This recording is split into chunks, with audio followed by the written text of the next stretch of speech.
Cheaters will never stop cheating, not until they realize your worth as a person. So, in short, kahit todo bantay ka dyan sa Facebook, Messenger, phone niya, or whatever, they will never run out of ideas to cheat on you. Let go of the things that are beyond your control. Hindi ko sinasabing huwag mo ipaglaban, pero bitawan mo yung events na hindi mo kayang pigilan. Kagaya ng paglalandi niya sa iba, mapipigilan mo ba? Siyempre hindi. And yes, I am aware of those people na merong trust issues kagaya ng kakilala ko. And it's really hard to maintain a relationship with broken trust. Well, some of you might ask me or someone kung mahal mo, bakit mo pagdududahan?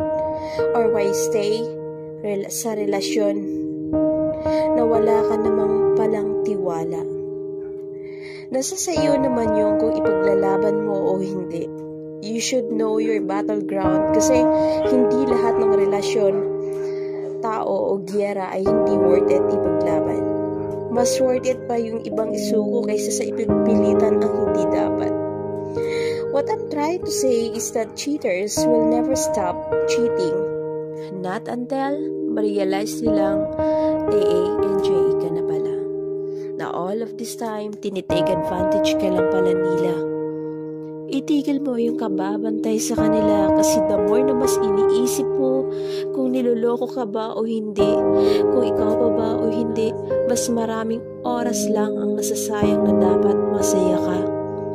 Kung lulukuhin ka, edi go. Kung hindi, edi thank you. Huwag na natin gawing komplikado ang iyong mga bagay na dapat simple lang. Kasi lahat ng nangyayari sa buhay ay realidad.